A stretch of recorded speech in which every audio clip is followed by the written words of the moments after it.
So now that we have basic insert mesh functionality under our belts, let's apply that in an interesting way using Dynamesh. So I'm going to go ahead and load up my head Z tool again.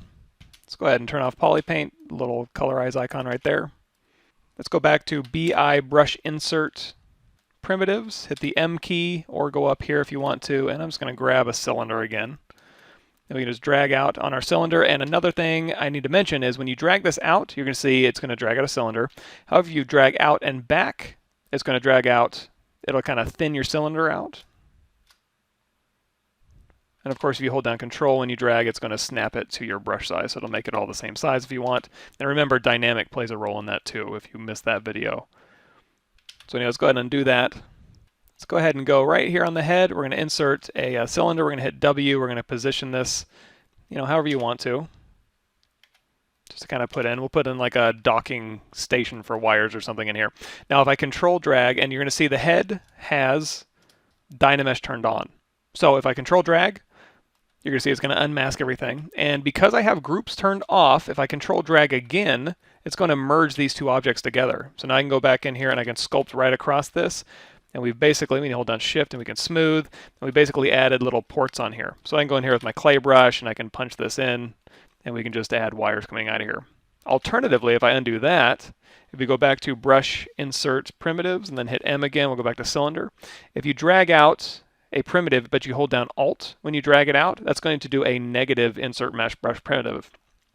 However, you can't see it because when you hold down Alt, what it's going to do is flip the normals on that primitive. So if you go down at the very bottom here, display properties, and turn on double, you're going to see both sides of the primitive. And I'm going to hit W and I'm going to pull this out a little bit, and now you're going to see it. If I turn double off, you're going to see it looks inverted. That's the look that you would normally see unless you turn on double. So now when I drag that out and I go into polyframe, when I held down Alt, you're going to see it gave me a white polygroup. If I don't hold down Alt, it's going to give me a colored polygroup, in this case yellow. If I hold down Alt again, it's going to give me a white polygroup.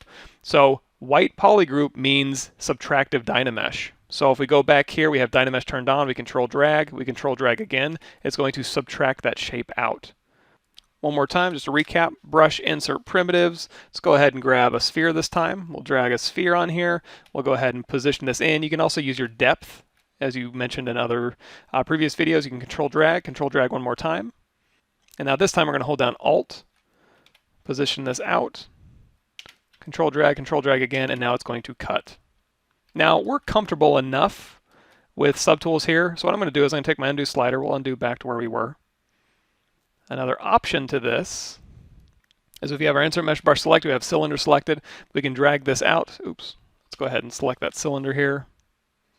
So we're going to insert that cylinder again. We're going to rotate it in here. And we'll control drag again. It's all Dynamesh together now. Now I'm going to drag out another cylinder, only I'm not going to hold down Alt this time because I want to see it and I don't want to have to go down here and turn on double. So now I can see it and I can position this thing and I can move it in exactly how far I want it to cut in here. And now while this is unmasked, I'm going to go down here to polygroups. And you're going to see we have a group as Dynamesh sub. Now when I do that, it does everything as a Dynamesh sub. So what I'm going to do is hold down Control Shift, isolate this, group just this as Dynamesh sub. So now and you're going to see it turned it white, control drag again, and it'll go ahead and cut in. Now, you might say, that's an awful lot of work to go, dig through a menu and find this. Well, that's where custom menus come in. And you can see I have group as Dynamesh sub right there. So that way, I don't really hold down Alt very much. I'll usually just punch one in. Let's say we want to rotate this around and we want to punch in from the side here. Let's go ahead and thin this thing out. Now let's turn on LSIM. So we'll thin this thing out. If we want to, we can actually control drag down a copy. I'm going to grab both of these. Group as Dynamesh sub, control drag again, and there we go. We've punched that shape out. Let's drag this undo slider back. Now there's another alternative with this. So let's say we want to go to append. I'll append a cube here. So we've got a cube in my scene. I'm going to tap it. I'm going to hit W. I'm going to move this cube into place. And let's say we want to let's kind of scale this out a little bit. I only want the front part of this head. I want everything else just to kind of disappear. So I can use this as a Dynamesh Boolean as well. So what I can do if I want to make this subtractive is you can see we have three icons here. This one's additive. So if I take this head and I merge it down. I have a hotkey for that. So underneath merge down, you're going to see the hotkey I have is Control E. I think that's what I use for Photoshop too.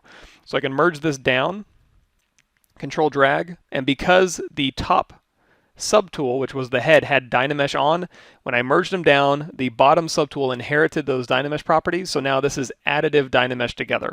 So now I can go through here and I can smooth these together. If I undo that, and we go ahead and append another cube here, Alt tap the cube, go back here, go ahead and scale it up. If I want this to be subtractive, what I can do is this little second icon here, I'll make that subtractive. I'll tap the head, and again, this head already has Dynamesh properties turned on. So I'm going to turn on polyframe here just so you can see what happens. I'm going to merge this down using my hotkey, Control drag.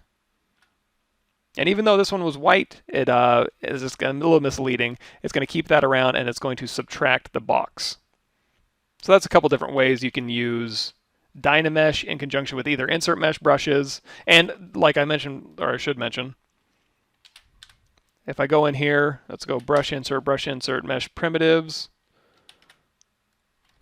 Go ahead and grab a insert cube. I'm going to go to the back here. If you go down the middle, you can drag an insert mesh brush right down the middle here, and we can rotate this around. We can scale this up. We can move it into place.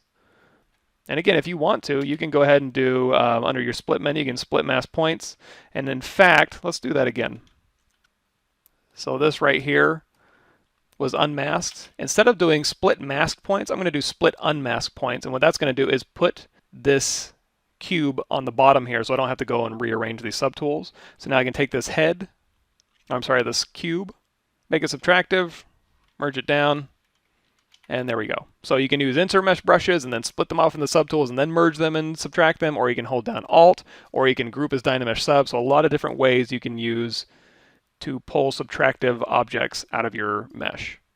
And one thing I always forget to mention, I'm going to hit BI brush insert, go to our base primitives here, hit M, let's go ahead and grab a cylinder, go into polyframe here. So if we drag out a cylinder and we push this in, this is going to be an additive cylinder. If we want to make a subtractive cylinder and we want to duplicate this, we can hold down Control, Alt, and then as we pull this out, you're going to see it's going to automatically group that as a subtractive. So if we push this in here, Control drag again, we have our additive cylinder and then our subtractive cylinder. So when you're Control dragging out a copy, and again, we'll just do that again.